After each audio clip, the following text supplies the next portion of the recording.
Selam алейкум, хайырлы акшамлар, Сайгылатер телеканалының телесейіржілері. Бүгін программасының сейретесін студияда сіздер үшін мен Гүлсум Халилова çalışам ве келжек бөлігімізні мен сізге енді ваде еткенім кебі невбеттеке мұсафырымызнен девам етеміз. Қырымтар милимежі сазасы, Қырымтата ресурс мерkezінің елбашысы Ескендірбей Байриев студиямыздың мұсафыры. Selam алейкум, хош келдіңіз. Алейкум селям, хош болдық. Біріншіден ораза байрамыңыз хайырлы olsun, сізні хайырлаймыз, халқымызны да бір кере жүмледен хайырлаймыз. Бұл енді үшінші күн байрамның. Nasıl geçirdiniz bayram? Nasıl geçirdik? Балалармен бер сон бүтін Қырымға телефон açtık, скайпнен konuştuk бүтін ақрабалармен, çünkü bu büyük bayram. Onun için керек хайырламаға. Хайырладық бүтін Facebook sayfasında хайырладық бүтін cemaatimiz. Үшінші canlı efirde olarak мен кене bizim halkımızını хайырламай isteyim. Ураза байрамнен ve Allah Teala sizge bütün sizin dualarını, bütün sizin niyetlerini kabul etsin ve her şey bizim milletimizde her şey yaxşı olsun ve inşallah tez bizim vatanımız serbest olsun. Bugün bayram yanı sıra Kiev'nin Lisove demek mezarlığında, men yanlışmasam, cenaze ötkerildi. Malum olğanı ki birkaç gün evvelsi Ukrayna şarkında Ukrayna askerleri elak oldular ve olar sırasında da bir Kırım Tatar balası var idi ve bu Kırım Tatar balasının bugün cenazesi geçti. Tarif edin, sizin malumatınız var mı? Nasıl oldu bu vaziyet, nasıl etaplar bu alğa düştüler ve bu balanı siz bilesiniz mi şahsen? Bugün cenaze oldu. Tek bizim bala değil, anda 7 kişi cenaze oldu. 6 tane Ukraynalılar ve bir kişi bu Kırım Tatar. Bu Osmanov İskender. Bu yaş oğlan 1979 yılda doğan idi. Ve 2015 senede o geldi Ukrayna'ya. Bu iyi savaşta, Rusya-Ukrayna savaşta iştirak etti, aktif iştirak etti. Ben yaxşı bileyim onun ana, baba, onlar da bunda, Şınçıq Ukrayna'da. Hem iki tata var, birisi tatanın ben de pek yaxşı bileyim çünkü bir tatası Emine çalışa. Fond Kırım'da çalışa ve Fond Kırım Milli Meclisi'ndeki bu fonda. Evet, ben bu oğlan hakkında ben kaç kereler görgen idim ama bu aile hakkında, bu Haranta hakkında biz yakın zamanlarda biz albüm yaptık ve sergisi yapkan idik. Bu Заложники оккупации. И bu albümde, bu sergisinde bu Хорanta hakkında biz de yazgan idik. Çünkü onlar vatanperver olup bu savaşta aktif iştirak etken idiler. Bu problem nasıl çıktı, nasıl öldürdüler? Ben bilesem bu Şınçıq cinayet iş açtılar ve bu cinayet iş kompetent organlarını çözeler ben bilesem. Aman onlar herkes edi bu askerler. Bu Osmanov İskender mesela 2018 senede o demobilizasyon yapkan idi. Son çalışmaya başlandı ama hem volontör devam etken idi. Bu Ukrayna Arbi orduğa yardım etmek için çalışkan idi. Onun için onlar vardılar Житомир şeyin yanındaki anda bir Kurşufolar da vardı ama bu nasıl bu detallar nasıl ben bilmeyim. Onun için Şınçıq men bilesem bu erteci aytmağa ama bu kahraman adam idi. Ve bugün cenazede hem Nacgvardiya, Ukrayna Nacgvardiya oldu, hem salut yaptılar çünkü bu kahraman gibi onların defnettiler. Allah rahmet eylesin. Allah rahmet eylesin. Mekanı cennet olsun deyip aytayıq. Төневінде сіз білесіз, да бір қарамтатары Бұтын Дүния Қарамтатылар Конгресі Ижра комитетінің азасы Эрвин Ибрагимовның қачырылғаны, қырсызланғаны күн еді, енді қач жылдан берлі, 5 жылдан берлі, 4 жылдан берлі. 16 сенесі. Біз бері олғаны едік 2006 сенеде Литванияда, апрель айында сізді бар едіңіз. Сондыра ол қырымға қайтқан сон, біз более хабер алдық, ярмы хаберін алдық. Бүгін олды 6 ел Тимур Шаймарданов. Оны да о да ғайып болды. Бұл ғайып болған, қачырылған, қырсызланған балаларымыздың ақыбеті ақында не түшінесіңіз? Да үмітлер бар ма оларынан тапылacağına сізce? Әбет біз істейміз, мен бересем ақрабалар, оларын охранталар беклейлер. Чүнки белким олар бір ерде олалар, белким да қайтачақлар. Аман мен бұл инсан ақылары тешкелятын темсілжісі оларақ, менің фикерімде бір актив иш yapmaya керек. Чүнки меселя біз не yapқан едік. Біріншіден біз сергелерін, бүтін мейданлар, халқара мейданларда көтерген еділер ве көтереміз бұл меселе ақында. Біз көрішуф yapқан едік меселя бұл бірлескен миллетлер янындаки бір комиссия бар, бұл ғайып болған адамлар ве біз оларға более анкетлен толдырып верген едік ве олармен çalışkan edek. Çünkü onlar uzun tarafından mektuplер yazarlar Rusya'ya ve bu mesele götürmek için. Aman bilesiniz ki ben bilesem Avrupa mahkemelerge de mülkün vermege. Aman bu işlerden bu hem advokat tarafından hem strateji tarafından benim haber olğanında tek 2 ya da 3 kişinin hazırlaganlar ve yollağanlar böyle arızalar. Kim bu kişi? Kim bu kişiler? Шаймарданов. Son şunçuk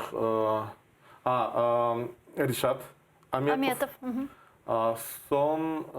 Son da bir шақында, аман Ирина Ибрагимов ақында анда бұл чечезілмеділер бұл үшін, мен ойлы хаберім бар. Umut etemiz ki bu işlerinin ardı guri olur da yapılır ve keliniz da mühim meselelerge geçecek. Bugün bizim stüdyamızga çeşit misafirler kelgen ve sizden ogde bu stüdyada demek Sluga Narodu firkasından Vasil Mokin edi ve biz onun Kırım meselesi hangi bir halkara meydanlarda kötürüleceği meselesini müzakere ettik. Aslında kötürülmeli ama kimden kötürülmeli ve ilahri.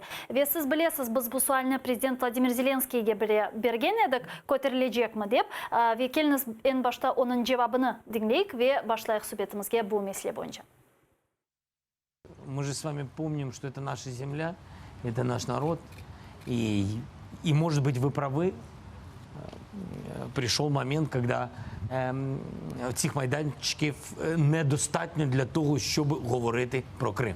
Тому що у Мінському процесі питання Криму, чесно кажучи, не піднімається. Там є адженда порівнюється зі списком того, що повинно, згідно підписання Мінських угод, повинно робити і повинні обговорювати. Там питання Криму немає. Я з вами згоден, що це несправедливо. İşte böyle de ayta Prezident Zelenskiy sizin düşüncenize göre ama endi 6 yıl geçti ve Zelenskiy ayta vakit kelgen Kırım boyunca meydanını teşkil etmege. Ya 6 yıl boyunca kaydaydı bu akıllar? Ne için 6 yıl boyunca teşkil etilmedi de şimdi teşkil etilmeli ve şimdi teşkil edeceğine inanasız mı? Siz pek yaxşı bilesiz, bu stüdyada biz kaç kere laf etken edik bu mesele hakkında. Çok şey laf eterler, aytarlar. Aman bizlerge en büyük problem benim fikrimce bu strateji. Ukrayna'da yok strateji, nasıl iş alıp varmaya gerek. Evet, men pek yaxşı bilem, son Cumhurbaşkanı'na da bilmek gerek edi ve bilmek gerek şınçık. bu Minski format ya da Normanski format. Bu Minski format nasıl olup çıktı? Çünkü Donbas'da savaş edi. Bir-birini öldürgen ediler ve onu toxtatmak için bu Minski format oldu. Evet, Minski format hakkında ya da Normanski format hakkında onda tek Donbas meselesi çözmek için görüşmeler yaparlar ve bu mabüslerin bu serbestlemek için ben kaç kere söyleyen idim. Hem dekabr ayında hem april ayında anda olmayacaklar, cetvelde olmayacaklar Kırım mabüsleri, hem Kırım Tatarlar. Çünkü onlar Rusya taraftan onlar istemiyorlar bakmağa bu mesele. Son bu nasıl platformalar? En mühim mesele bu Rusya Federasyon. Onlar eğer onlar isteseler son konuşup olacak. Nasıl format ve nasıl yapacaklar. Rusya oturacak eğer o biraz aslabeyt, nasıl aytayım? Zayıflaşsa sonra onlar bakacaklar meseleler nasıl oturmak gerek. Mesela Şınçık Rusya'nın problemi nasıl? Şınçık vakit mına kelişi. Bir taraftan Kırım'da su mesele pek kıyın, pek evet. Onlar bu mesele hakkında kene bir şey yapmaya tırışacaklar.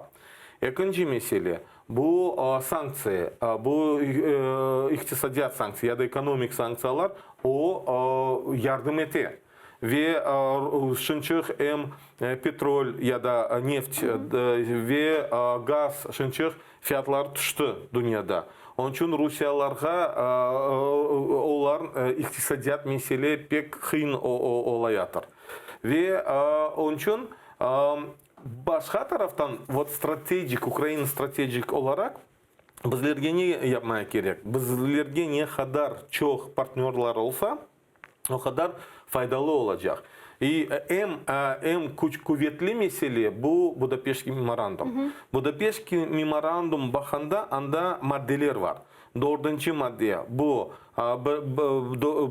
kim imzalangan memleketlerine onlarga gerek götürmeye bu mesele bu bir ve altıncı madde anda bu konsultasya başlamaya gerek olmak gerek. Ama o da başlamadı. Aman 2014 senede Великая Britanya ve Amerika Ştatların Birleşken Devletler onlar başladılar bu konsultasya yapmaya ama ben bilmiyorum ne sebepten on biraz düştü mesele. Şınçıkda götürmeye gerek ne kadar aktif iştirak etse hem Amerika, hem Britanya, hem Fransa, hem Avrupa Birliği, hem Kitay'ın da kırsetmeye gerek bu meseleye. Zaten o sonra koşulgan edi Budapeşt memorandumu. Eğer aktif bu konsultasya başlasa son biraz bu format kurulacak bu formatla. Son Rusya bu formatta iştirak edecek. Son ben bilesem kaç vakit geçse aman Rusya oturacak ve Rusya konuşacak bu mesele. Mana bu sualına bergen vakit vakit mana böyle aytalar. Elbette Kırım boyunca meydanın teşkil edilmesi gerek. Bu çok mühim mesele. Lakin anda Rusya bulunması lazım. Rusya'nda bulunmasa pek de manası yoktur. Ama Rusya'nın bulunması da en başta belki de gerek mi? Belki de gerek bizim ittifak memleketlerini toplamak, böyle Rusya'ya baskıntı mekanizmalarını işlep çıkarmak ve bundan sonra da Rusya'nı mecbur etmeye bu masanın başına oturtmağa. Çünkü hem Rusya imza koydu ama Rusya bu bozdu memorandumunu. Onun için konsultasya başka memleketlerinin aktif konsultasya yapmak gerek ve beraber Rusya'ya baskı yapmak gerek. Ne yapmak gerek bu memleketlerini toplamak için bu konsultasyalarına geçirmeye? Çünkü енді 6 yıl geçti. Fakat birinciden Ukrayna taraftan bu inisiyatif olmak gerek. Aktif inisiyatif, teşebbüs olmak gerek. Ne kadar aktif faal teşebbüs olsa da o kadar faydalı böyle konsultasya olacaktır. Çünkü mesela biz 5. dekabrde 2019 senede biz bütün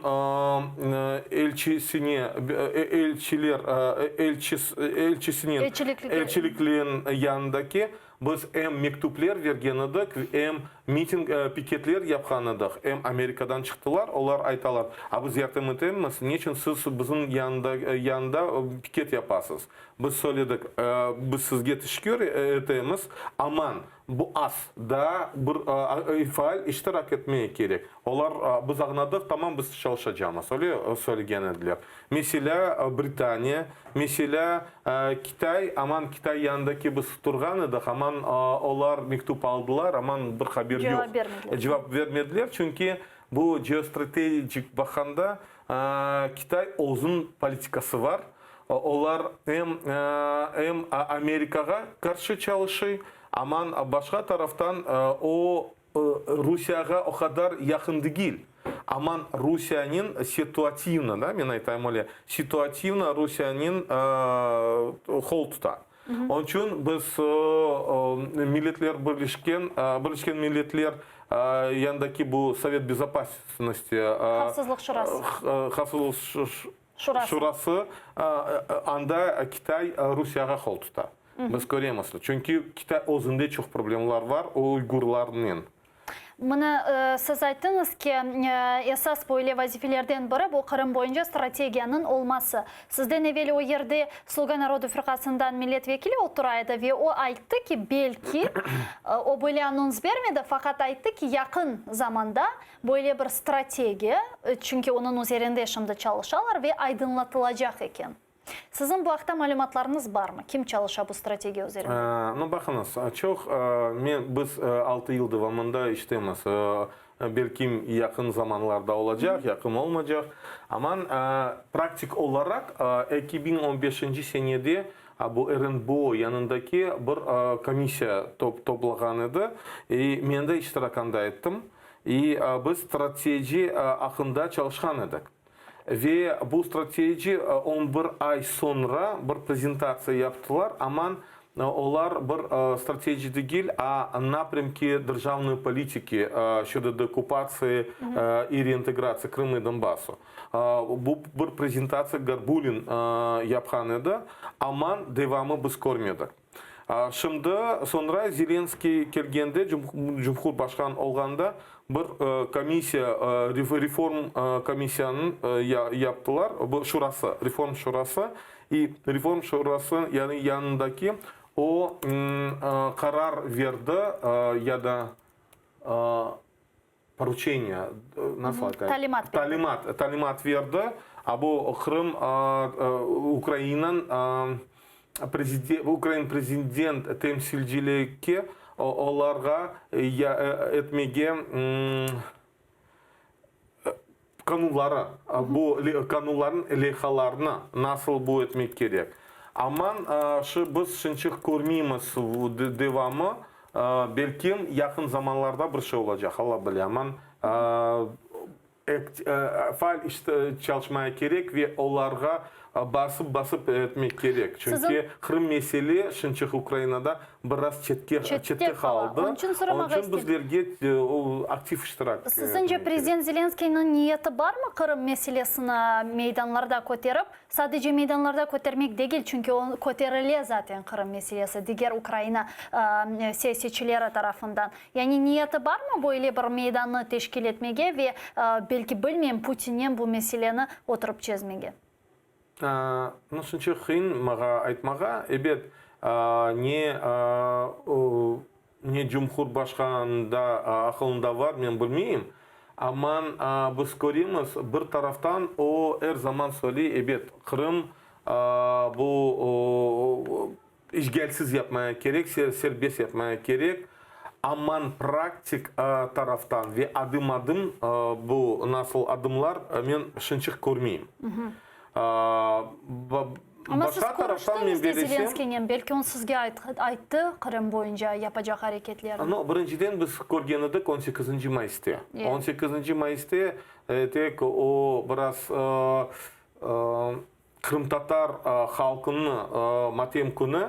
Onun için o biraz выразить соболезнования. Тазиелерін Тазие etmek için toplandı. Bu bir taraftan. İkinci taraftan başladılar aytmağa bu bayram mesele, bu Müslüman bayramlarının bu resmi bayram olmak için ve bu 500 evler hakkında. Ama onun için ben götürdüm bir mesele bu cinayet işi, bu soykırım, bu Kırım Tatar sürgünü soykırım olarak tanılmak için bu cinayet işi bitmek için. Onun için ben götürdüm bu meseleyi çünkü bu meseleyi Ukrayna Cumhurbaşkanı özün под kontrol alsın. Nezaret altına alsın. Nazaret yapsın çünkü gerek mi kirişmege bu işe, gerek yardım etmege bu işe, cinayet işe. Çünkü biz deyimiz ne kadar tez mahkeme, Ukrayna mahkeme tanılacak soykırım gibi. O kadar bizge de bir instrumentari olacak bütün dünyada çalışma bu mesele. Çünkü sürgün bu devamlı cinayeti, devamlı cinayeti. 2014 seneden onlar Rusya taraftan onlar devam etti, cinayetine devam etti Kırım Tatar halkının hakkında. Bakınız, men Daniyak'ta laf etmege isteyim. Siz bilesiz, siz bu konuşuvdan sonra demek Prezident Vladimir Zelenskiy iş gruppasının tüzülmesi hakkında böyle talimat verdi ve bu iş gruppasına Kırım Tatar temsilcileri de girecek ve demek Kırım Tatarlarının problematik sualleri anda çözülecek, yani müzakere edilecek ve ilahri. Ve şu sırada Ukrayna Anayasasına Kırım Tatar muhtariyeti meselesi boyunca değişmelerin körsetilmesi. Fakat böyle 6 yıl devamında aytılgan, lakin ne üçündür çok böyle dikkatka cep etilmegen daha mühim meseleler sırasında bu Ukrayna kıtasında Kırım hükümetinin tüzülmesi, правительство в exili deyler ona. Ve demek siz bu gayege nasıl bakasınız? Nasıl düşünüyorsunuz? Gerek mi, gerekmey mi? Ve bu hükümetin tüzülmesi sizince Kırım azat etülüğünü yakınlaştıracak mı? Правительство в exili, вот siz aytasınız, biz 2014 senede көтерген edek bu mesele. Zaten tek meclis onu götürüyor. Yok, tek meclis değil. O zaman bakınız 2014 senesinde Mart ayında bu konstitusyon anayasa mahkeme, Ukrayna anayasa mahkeme bu yok etti Верховная Rada Автономной Республики Крым. Yok etti. Çünkü onlar kanunsuz, anayasasız böyle referandum yaptılar. Onun için kararlar yaptılar. Onun için son Rusya işgalciler onlar saylavlar yaptılar sentyabr ayında. Akılında var 2014 senede. Biz o zaman kelgen edik Haçkere, men Sinaver Kadyrov, biz bu saylav komissiyanın görüşken edik, laf etken edik. Bizlerge tez yapmak gerek saylavlar ve bu temsili, Kırım temsili organlarını saylamak gerek. Ukrayna tarafta, Kırım'da değil, Ukrayna'da ve çok hem Kırım Tatarlar hem başka milletlerden, halklardan, Kırım'da yaşayan Ukrayna vatandaşlar gelecekler ve iştirak edecekler bu saylavlarda ve bu resmi ve legitim temsili organların olacak. Ama yapmadılar. Ne için yapılmıyor bu konuya kadar ki? İstemeyler mi ya da sadece böyle meraklanmaylar bu mesele boyunca? Çünkü çok problemlerini de çözebilir. Ben bilesem bu taraftan bu mesele hakkında iki taraftan çalışmaya gerek. Bakınız asıl ben bilesem Kırım hakkında çalışmıyorlar.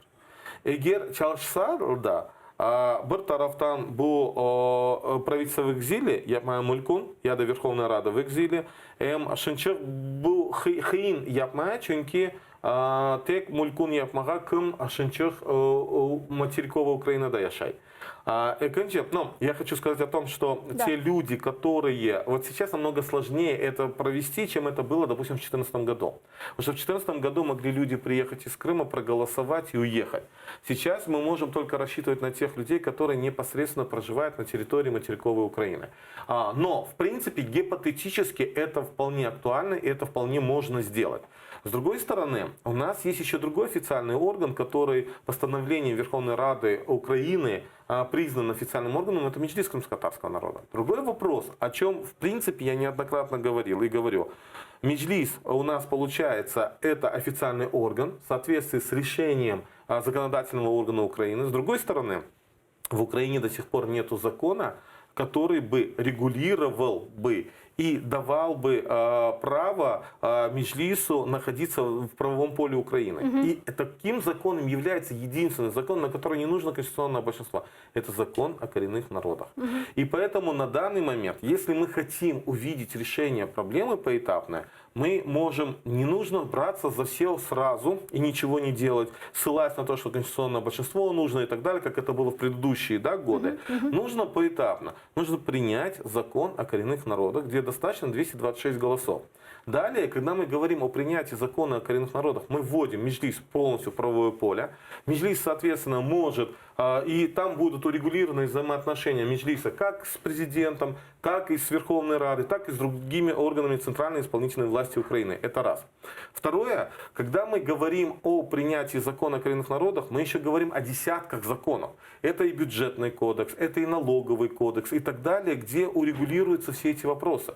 И, соответственно, это и закон об объединении граждан. И поэтому вот это достаточно большой объем работы, который нужно урегулировать. И таким образом мы очень легко подойдем к тому, что в связи с этим нужны изменения в Конституцию.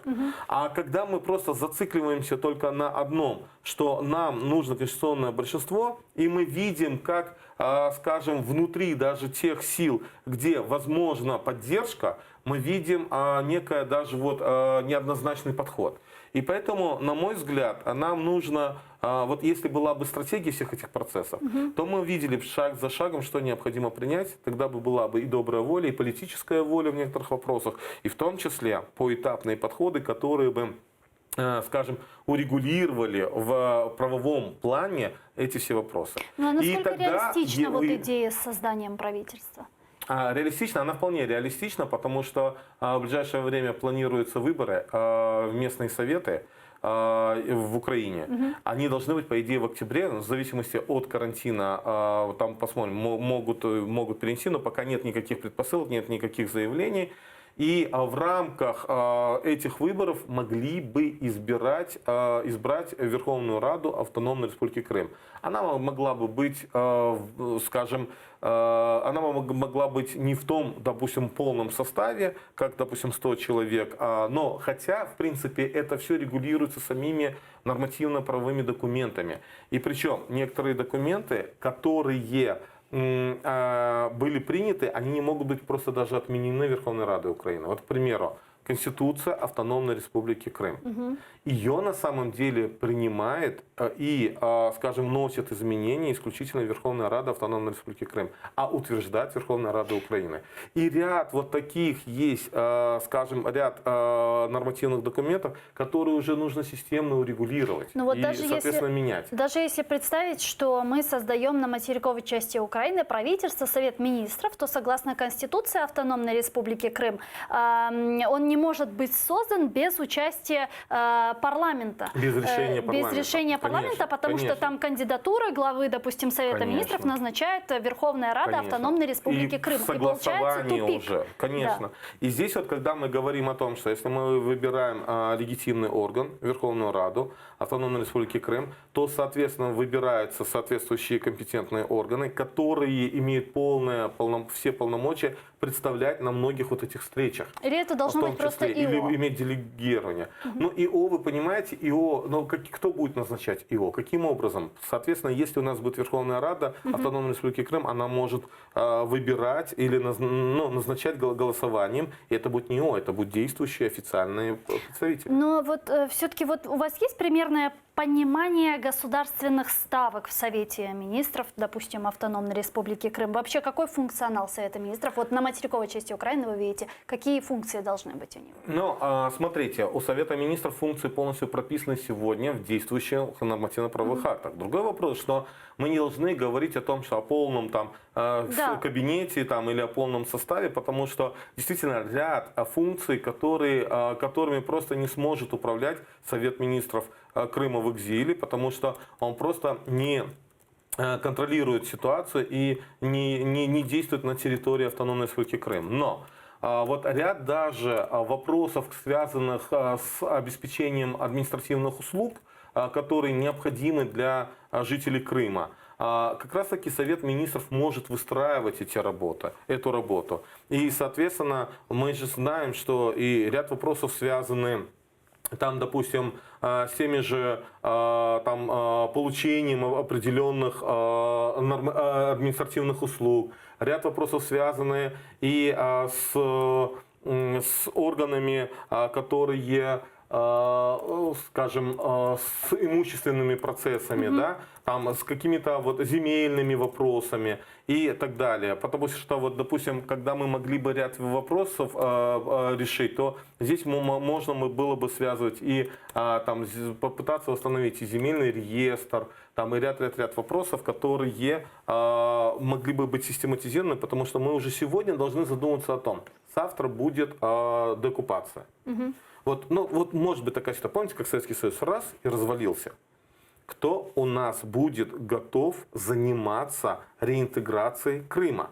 Вот, допустим, к примеру, совсем недавно подняли. С одной стороны, я поддерживаю, что Комитет Верховной Рады Украины начал поднимать вопрос в контексте децентрализации вопрос Крыма. Да. С другой стороны, когда они проводили аналитику или делали презентацию, они использовали данные 2001 года, связанные с переписью населения. У нас есть этот синхрон Виталия Безгина из Кенрага. Давайте его послушаем. Я попрошу нашего редактора сейчас вывести цитату Виталия Безгина, который вот в Комитете Верховной Рады Украины, там они провели, значит, рабочее заседание по Крыму, и вот что он сказал. Да, и он принимал там участие.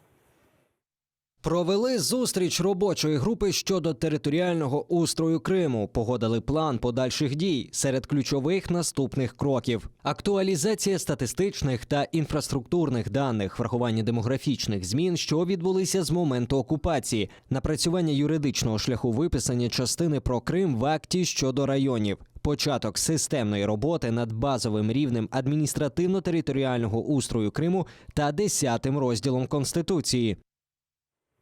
Анаясанын 10-нчы маддеси хакында да. Конечно. Я на самом деле принимал участие в этой встрече. Бардыңыз комитетте был? Мен иштирак эткен эдим. Бір тарафтан, когда мы говорим, у них идут процессы. Дело в том, что мы, когда говорим о реформировании, по децентрализации, конечные стройки стояли, по всей Украине стоит 2020 год. И, соответственно, должны уже приниматься решения. И Крым ни в коем мере не должен выпадать из постановления Верховной Рады Украины.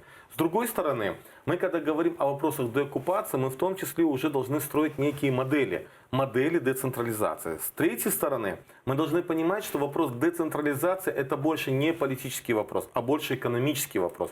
Когда предоставляется возможность территориальным громадам самим формировать свои бюджеты, самим дать больше прав для того, чтобы они могли развиваться. В этом случае мы не можем полностью говорить о децентрализации, потому что Крым оккупирован, соответственно, территориальные громады не могут участвовать в этих процессах. Но мы должны четко понимать, и вот в той же презентации, спасибо, что они, конечно, начали это все прорабатывать, но они использовали данные переписи населения еще 2001 года. Да. Но при всем том, я, например, им порекомендовал взять стратегию 2011-2020, которая разрабатывалась еще в Крыму, и там есть все данные экономические исходные, как, откуда и каким образом. Далее я рекомендовал им использовать цели развития тысячелетия. Это аналитический документ, над которыми мы работали. Я непосредственно работал на 2011-2015 год. Там все есть данные и там есть карты. И я допускаю, исходя из той информации, которую я получаю из Крыма, я допускаю, что оккупанты в том числе используют ту стратегию, которая разрабатывалась еще в украинские времена в своих инфраструктурных процессах. И поэтому, когда мы говорим в целом в подходе вот именно в этом процессе, мы должны, там речь идет, как объединять районы. Конечно же, в первую очередь тут нужно смотреть с экономической, но ни в коем случае нельзя забывать исторические моменты, культурные моменты, этнические моменты, для того, чтобы можно было способствовать как раз-таки укреплению этих территориальных громад. Ведь речь идет об опорных школах, речь идет об опорных больницах, речь идет о дорогах, о логистическом взаимоотношении, в соответствии с законом по децентрализации. Речь идет об отдаленности тех или иных населенных пунктов. И поэтому здесь было предварительно обсуждено таким образом, что обязательно нужно обозначить в постановлении Верховной Рады, что Крымом необходимо заниматься, но и в дальнейшем, конечно, это не один и не 2 дня работы, это должна быть системная работа. В том числе там поднимался вопрос и о том, чтобы все-таки вопрос восстановления топонимики, потому что название района, в том числе, зависит от населенных пунктов. В принципе, у нас сейчас есть все основания к тому, чтобы вернуть исторические названия, потому что есть у нас закон о восстановлении лиц, депортированных по национальному признаку. И статья 3 данного закона четко говорит о том, что по обращению депортированных народов могут быть восстановлены исторические названия. Поэтому здесь, в принципе, ход за нами. Во-вторых, есть закон о декоммунизации, соответственно, уже было переименовано порядка 70 населенных пунктов в рамках закона по декоммунизации. Но, правда, там была сноска, что этот процесс будет завершен после деоккупации. Я считаю, что это один из способов или один из инструментов деоккупации Крыма, когда в мировых картографиях будут использованы населенные пункты именно таким образом, как обозначает Украина. А это исторические названия должны быть. Ветуневан bizim студиямызда Мирахлы бір мұсафыр еді Павел Климкин, сабық тыш ішлері назиры, ve demek o bu meselelerini müzakere eder ekende böyle Mирахлы bir fıkrını beyan etti. Айтқанына көре Kırım işgalini resmileştirmek için Putin belki de da bir kere böyle halkara nezaretçilerini celp etip sözde referandum ötkərmege isteyecek ve tırışacak. Келіңіз onun ne айтқанını bu haqta dinleyik. Під цим пакетом санкцій Крим, він приречений іти в нікуди. Тобто він взагалі як відрізаний там якийсь там шматок, який існує. Ну и какой план у Путина, как ты думаешь? Международный план вот именно. Ні, Путін, я думаю, буде намагатися всіма якими там засобами, які у нього є, переконати там Захід, що він ще раз проведе ще один фейковий референдум. Скаже, от тепер же ж от так от. А про що референдум? Ні, притягне туди, спробує притягнути ще якісь там спостерігачів. І це насправді небезпечна історія. Реально небезпечна історія. А какой референдум может провести там? Та який завгодно. Бізле шымды жанлы бағда жемаат эрбабы құрылтай делегесі Эдемаға Дудаков. Эдемаға селям алейкум. Алейкум селям. Эдемаға шымды сіз ешіттіңіз Павел Климкиннің айтқанына көре, демек оның фікірінше Путин Қырым işgalini resmileştirmek үшін халқара незаретчілеріні желп етіп, бойле бір сөзді референдум өткермеге тырыша білі. Сіз бұл ғайенен разысыз мы, не түшінесіз бұл вақта? Bu ғайенен разы olmayı mümkün değil. Çünkü ne айтayım ki? Egette bu 5-6 yılın içinde onlar çok baskın ettiler. Onun için onlara karşı çıkanlar korkar çıkmaya. Bu birinciden. İkinciden Kırım'a pek çok Rusya'dan gelmeye halk göçtü. Tamam var 300-400 bin. 100 bince kadar, kimde 150 bin kadar bu Lugansk, Donetsk tarafından geçtiler. Bu separatistlerin tarafında çalışkan insanlar. Onun için tamam bir yarım milyon halk gelgendir ben bilesem. Bu birinciden. İkinciden elbette mekteplere, üniversitelere, başka yerlerge adamlar işlegen yeri de anda bak pek balaban propaganda geçti. Ve Ukrayna'yı Yaman tarafından gösterdiler. Onun için ben aytmayayım ki Kırım'da esas bile alganda Rus taraftarları az demeye. Onlar da elbette çokluk. Ama Tamur halkı bu referandumu geçirmeye tek hakkı var. Onların hakkı yok. Onlar diaspora. Onlar gelme halk. Bizi sürgün edip son gelme halklardan. Ya mına aytalar ki işgal edilen Kırım'a bu sonki 6 yıl içerisinde Rusya'dan çok insanlarını getirgenler ve mahsusanda yerleştiriyorlar. Bu malumatını tasdiklay bilesiniz mi? Katinde oylama ve ne kadar çok? Ben ayttım da Rusya'dan gelmeye halk tamamen bilesem 200-300 binde kadar ve Lugansk, Donetsk tarafından gelgen tamam 150-200 bin adam. Hepsi olup bir yarım milyon halk gelgendir. Bu sizin düşüncenizge göre bu siyaset ne için alıp barıla? Ne için vatandaşlarını yani diğer memleketten Rusya'dan vatandaşlarını Kırım'a getiriyorlar? Ne göstermeye isteyirler bunun? Göstermeyi istemeyler. Onlar yerli halka da çok işarmaylar. Onların aslı da olduğu geleceği tak Sovet hükümetinden başlayıp yerli halka gelme, bu Rusya'dan gelme halkının şimdi onlara bir yanı ad taptılar. Государство образующая нация diyorlar. İşte onlar gelseler de bunda çok aysalar ve her ihtimala karşı Rusya'ya karşılık gösterenler azca olur. Onların fikrini bundaki halkını tekliflerini, paralarını Rusya'ya vermek. Onun için karıştırıp koymak. Bana bu evvelden de öyleydi. Bu kolonizasyon vaktinde de böyleydi. Bu Sovet hükümeti vaktinde de böyleydi. Ve Tunev'in Pavel Klimkin da meraklı böyle fikrini beyan etti bizim yayınımızda. Көргендірсіңіз. Onun aytkanına göre demek Putin'in esas maksatlarından biri bu demek bu sözde Novorossiyani gayradan tıklemek ve Ukrayna'nın cenübi kerek ona dep aytты Pavel Klimkin. Keliniz onu şimdi tavsiyatlıca dinleyik.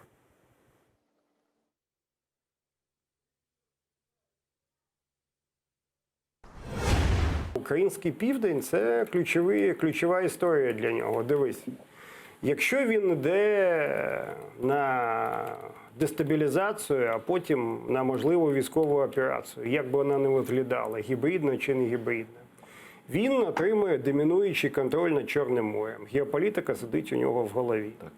Він робить суходольні коридори, причому не тільки на Крим.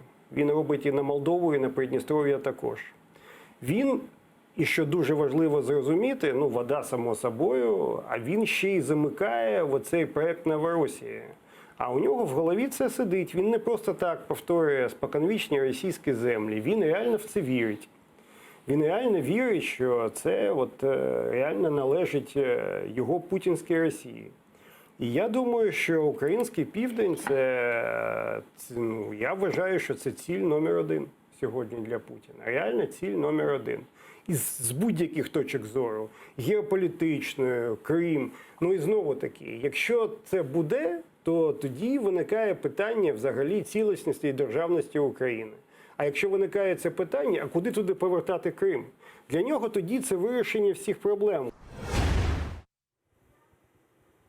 Егер бойле Павел Климкиннің сөзлерін шымды ештіңіз, не түшінесіз бұл ақта, қатенде бойле esas мақсат Украинаның женюбі ve anda Novorossiyaның ғайрадан тікленілуі? Ben aytmaya isteyeyim, evvelden işte bizim halkımızın bir atalar sözü var. Rus devleti konşun olsa ay baltanı hazır tut demeye. Onun için elbette fırsatı olsa, eğer anlaşmalar geçse, eğer bu Avrupa'nın memleketlerini piyazlasa bu şeyi yapar. Tek bu şeyi değil. O gayriden gene Pribaltikanı da alır, başka şeylerini alır. O indi bu Rus imperiyasını kurar yeniden. Onun için ne istersen onu yapar. Aslında buna tecrübe etmeyeyim çünkü bunu bileyim. Evvelden tarih boyunca böyle yapkan evvelden de. Onun için hazır olmak gerek. Onun için Ukrayna'nın diplomatiyası yaxşı çalışmak gerek. Böyle şeyler olsa bizim halka da yaman olur. Çünkü Novorossiya gelecek olsa bütün bu Lugansk'den gelme banditler bunlara gelecek. Burada gelecek. Onun için öyle de Kazaklar peyda oluyorlar, bir kesek ederler gelirler. Onun için evet de hazır olmak gerekli. Çünkü fırsatı olsa politik taraftan, bu siyaset taraftan çözmek olsa, sanksiyalar olmasa yapabilir.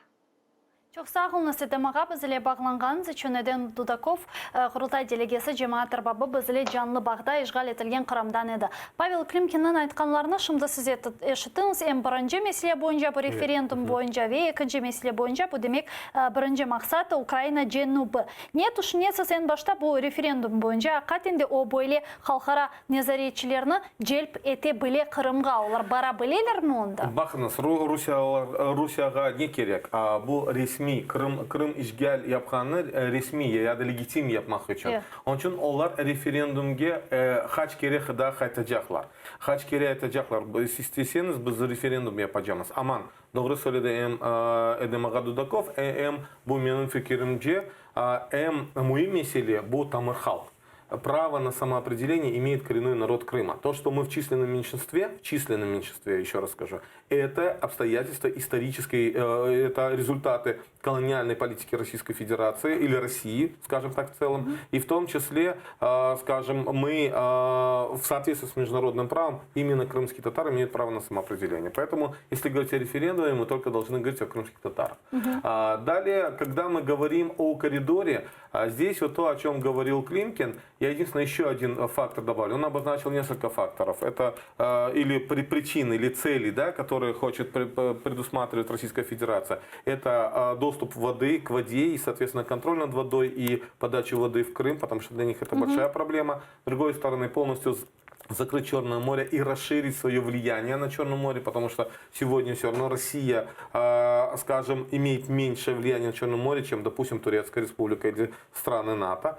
И третье, все-таки, на мой взгляд, это отвести от того кризиса экономического и политического, который назревает сегодня в России, именно любыми военными действиями. А у Путина это хорошо получается. Вспомните, как он пришел к власти, как были взрывы домов в России, якобы чеченские террористы и так далее. То есть эти все сценарии, они всему миру известны. Поэтому в данном случае на Украине что остается делать? Украине остается укреплять армию, быть обороноспособной и, соответственно, поддерживать контакты со своими союзниками. Вот, кстати, сегодня бывшие послы, 9 послов Соединенных Штатов Америки сделали официальное обращение о том, чтобы продолжать стратегическое взаимодействие Украины и Соединенных Штатов Америки. Потому что мы сегодня видим в политических процессах, это уже тоже геополитика, когда начинают вбивать клинья, когда начинают обвинять там тело Порошенко, Байдена там, или ситуация там Зеленского в отношении в переговорах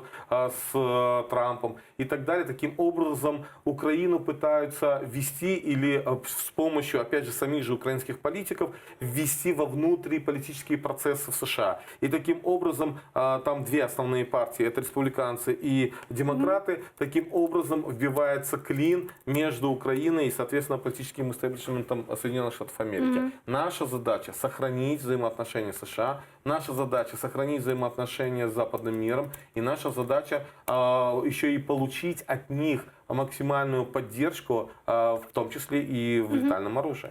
Ve suv hakkında da laf etmege isteriz. Bu mana 5 dakika kala yayınımızın yekunlenmesine. Çünkü işgal etilgen Kırım'da şimdi malum olğanı ki bu suv ambarlarında en az suv seviyesi kalgan. Fakat okupasyon böyle işgalci memurlarının sözlerine göre bu İgrvail degen böyle işgalci var. Suvnen problem yoktur dep айтқан. Келіңіз біріншіден оны dinleyik. Ми бачимо Сімферопольське партизанське водосховище, які забезпечують місто Сімферополь і Сімферопольський район. Але сьогодні запаси становлять близько 29 мільйонів кубометрів води. Так, є певні складнощі для роботи водогосподарського комплексу, але це не в перший раз. Це у нас історично так склалося. Тому ніякої надзвичайної ситуації із забезпеченням міст і районів Криму на сьогоднішній день немає. Академде мы шымды Кырымда, çünkü мен білем сіздің эксперт группаныз бар бұл меселе бойынша. Кырымда сув теминлевінен проблемлер мевжуд. На самом деле ситуация очень сложная, и дело в том, что еще обещают, прогнозируют, что будет все-таки лето засушливым, и, соответственно, это будет достаточно большая проблема. Пока на сегодняшний день для гражданского населения вода еще есть, но она уменьшается с катастрофической скоростью. И поэтому здесь, конечно, для Российской Федерации в первую очередь еще важно обеспечение ее армии, ее техники и, соответственно, всех вот этих технических, в техническом плане обслуживания. Но на самом деле мы уже на сегодня имеем информацию, что даже в Симферополе начинают отключать воду или давать по часам. Поэтому мы знаем о том, что забор Ивановский, они начали проводить трубопровод. Они активно качают воду из подземных озер в Нижнегорском и Советском районах. И на самом деле это приводит к таким локальным сейсмоопасной ситуации. Потому что могут быть локальные землетрясения, потому что озера опустошаются. И поэтому в данном случае, я скажу так, что Россия будет предпринимать все, чтобы добиться снова подачи воды по Северокрымскому каналу, Днепровской воды. Как они будут податься? Здесь есть несколько форм. Первая форма – это когда, я уже как-то в этой студии говорил, когда они создают здесь юридические лица, которые начинают судиться непосредственно с Северокрымским, с предприятием Северокрымский водоканал. Другая форма – это, конечно же, скажем, обмен на что-либо, обмен там, в том числе и на политзаключенных и так далее. А третья форма – это, скажем, попытки военным путем, то, о чем говорил Климкин, именно взять под контроль сухопутный коридор и, соответственно, в том числе взять под контроль и Каховское водохранилище, источником которого и является по подаче воды непосредственно Северокрымский канал. Поэтому здесь есть много нюансов, и я не исключаю, что, возможно, есть попытки таких вот кулуарных, неофициальных каких-то переговоров с определенными, возможно, и чиновниками, потому что мы не случайно видим такие вот выбросы информации в информационное пространство Украины, и поэтому с нашей стороны мы должны даже удержать. От парламентариев от наших. Даже да, но мы не знаем, откуда к ним поступает, поэтому мы не можем утверждать, но мы можем предполагать, что это не без каких-либо проработок через определенных, возможно, каких-то чиновников или лиц. И поэтому с нашей стороны мы должны четко следить за этим процессом. Çok sağ olun Eskender студиямызға келгеніңіз үшін. Қырым татар милимечі сазасы, Қырым татар ресурс мерkezінің елбасшысы Ескендер Бариев студиямыздың мұсафыры еді. Тешекурлер. Біз есе сайғылы достар, бұл бөлігімізді екінлемек мәжбүриетіндеміз. Ләкин экранларыңыздың башынан айрылмаңыз. Чүнки бүгін біз музакире еткен ве берген бірçok суалерімізді белки де базы ерлерде cevaplarını аламадық, базы ерлерде алдық. Чүнки bu mesele boyunca mütehassıs, bu mesele içerisinde çalışkan ve anda olan insanlar yok idi. Ama şimdi bu mesele içerisinde bulungan insan stüdyamızga gelecek ve o devlet bakışını aydınlatılacak. Ben bu hafta anons bergen edim, daha bir kere aytmağı isteyim. 5 dakikadan saygılı dostlar, Ukrayna Tışişleri Naziri Dmitry Kuleba, Ayder Mujdabayev Non-Prime programmasında birlikte bu stüdyada olacak ve çeşit meraklı, sizni meraklandırgan, bizni meraklandırgan suallerge cevaplarını eşitmeye tırışacakmız. Onun için geliniz beraberlikte seyreteyik. Ayrılmanız görüşkence.